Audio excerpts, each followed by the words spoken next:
The Roman pantheon of gods is considered to be the largest of all. The Romans had gods for every imaginable thing. They had Mars, the god of war, Neptune, the god of the sea, Bacchus, the god of wine, and many more. Like all cultures, they also had a rich and vibrant mythological background. While some of their gods are adaptations of the Greek gods, some are original too, such as the two-faced god of doorways and gates, Janus. These deities gave the Romans a sense of national pride, an understanding of valor and honor, and an insight into their own destiny. Ancient Rome's traditional religious system can also be seen in Roman historical literature and the visual arts. The legend of Romulus and Remus is one such famous example. The Roman gods had majestic personas and great powers. Let's take a look at the list of the top 10 Roman gods to find out a little more about them. Number 1. Jupiter, the king of gods. Jupiter, also known as Jove, is the chief Roman deity. With his enormous power, he is said to rule the light and the sky. The eagle is his sacred animal and the thunderbolt is his identifying weapon. Called Dies Pater or Shining Father, he is the protector of laws and the state, and the Romans believed that Jupiter guarded their city. His father is Saturn and his brother is Neptune. He forms part of the Capitoline Triad and is the consort of Juno. The Romans worshipped him as Jupiter Optimus Maximus. This name referred not only to his rule over the gods and the universe but also to his power to make laws, control the realms and speak through oracles. The Romans considered him the equivalent of the Greek god Zeus, and in Roman art and literature, Zeus is given the name Iopater. Jupiter was also the Roman god of justice, which is where the phrase by Jove comes from. Sacrificial offerings to Jupiter included the ox, castrated bull, the lamb, and the wether, castrated ram. It was important that these sacrificial animals were white. Number 2. Neptune, the god of the sea. Carrying a trident with 3 prongs, Neptune rode a horse or a dolphin and ruled the sea. He was first to be recognized in Roman mythology as being associated with water around 399 BC. His wife was Cilicia and his brothers were Jupiter and Pluto.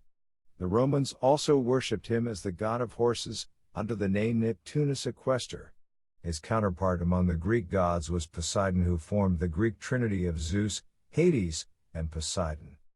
Neptune had a reputation for being bad-tempered and was known as the god of earthquakes because his anger and furious rage were related to the shaking of the earth. One famous legend about Neptune is that of Cilicia and the dolphins. Amphitrite was Neptune's wife. Legend has it that Neptune saw Amphitrite, who was a water nymph, dancing on the island of Naxos. Captivated by her beauty, he instantly fell in love and asked her to marry him. She refused. Undeterred, Neptune dispatched one of his famulae, a dolphin, to find her again. The witty and charming dolphin was able to convince the nymph to change her mind and agree to the marriage proposal. As a reward, he turned the dolphin into an immortal and gave it a place of honor in the heavens known as the constellation Delphinus.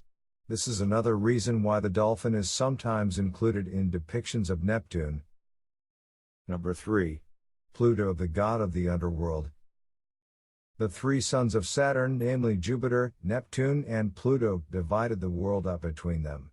The sky and the sea went to Jupiter and Neptune respectively. The underworld was handed to Pluto.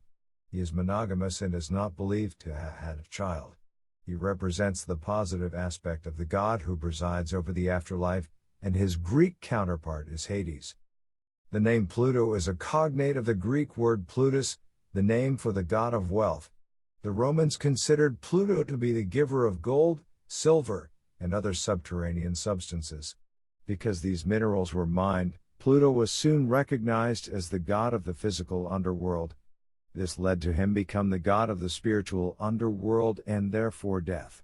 The Romans believed that if they uttered his name they would die. Interestingly, the metal plutonium, which is connected to the planet Pluto, is radioactive and therefore potentially deadly. This substance surely deserves to belong to the god of death.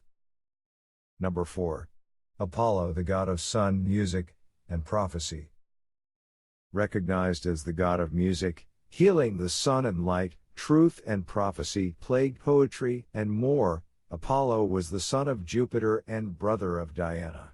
He is one of the most important and complex of Roman gods. Apollo is known in both the Greek and Roman pantheons of gods. Apollo served as an intermediary between the people and the gods.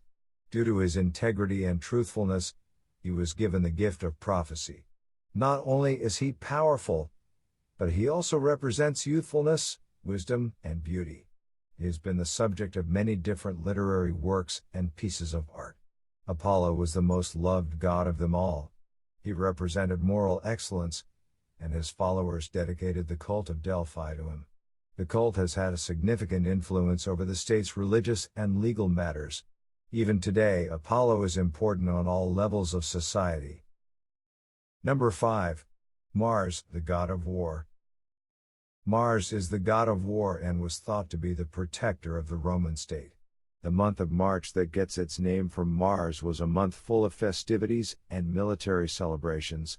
Mars' popularity grew during the reign of Augustus, and he was the most prominent military god in Roman history. He believed in the using military power to maintain peace. According to Roman myth, Mars fathered Romulus and Remus with Rhea Silvia and was the son of Jupiter and Juno. His main consort was Nerio, who was a vital force and power behind Mars, and she was seen as the personification of Mars' divine powers.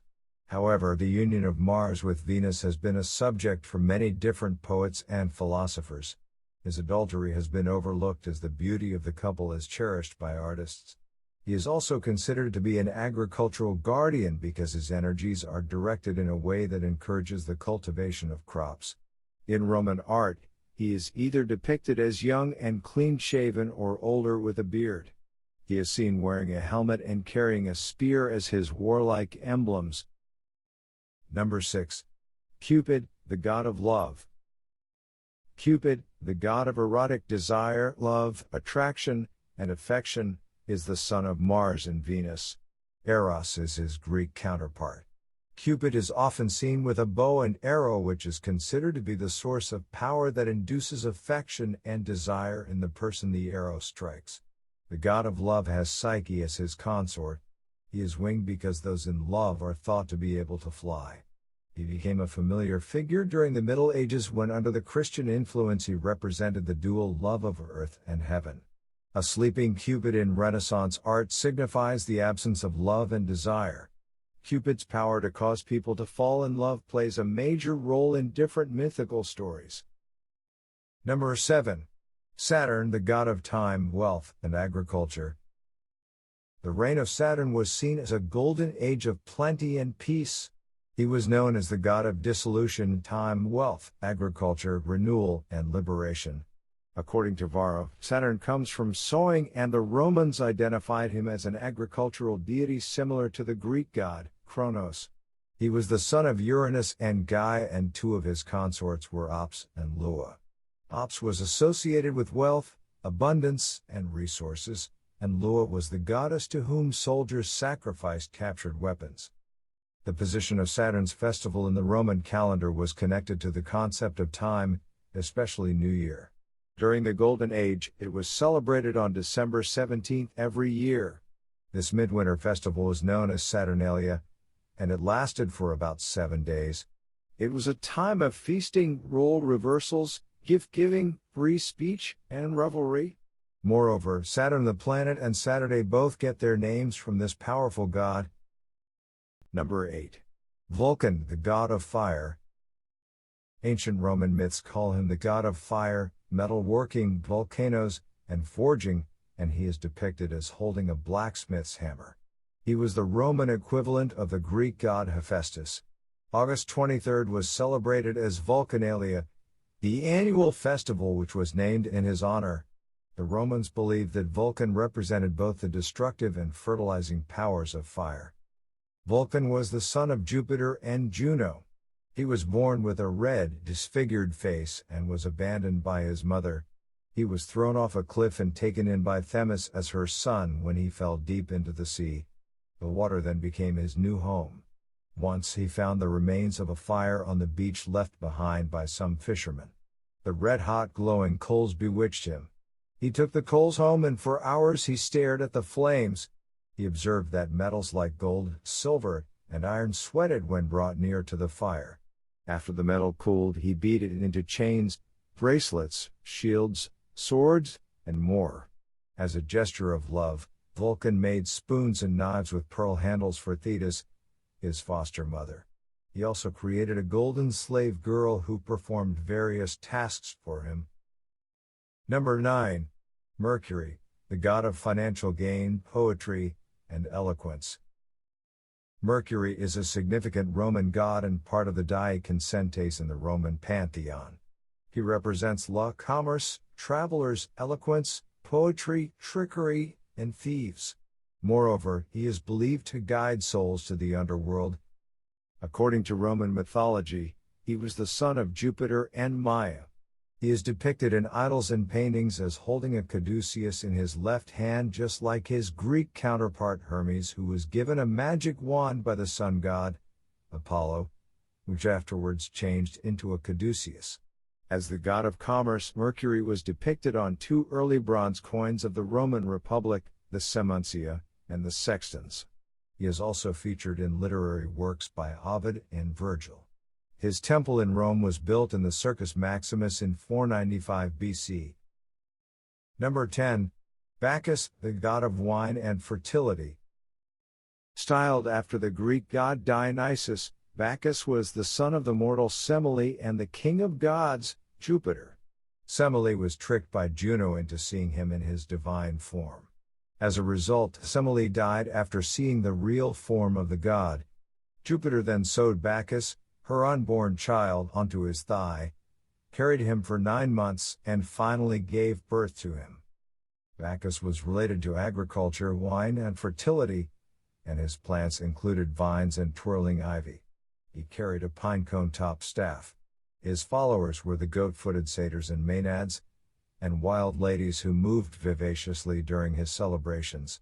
In art he is seen as a child with curly hair drinking wine, or a heavily drunk man, sometimes being put to bed by nymphs and satyrs.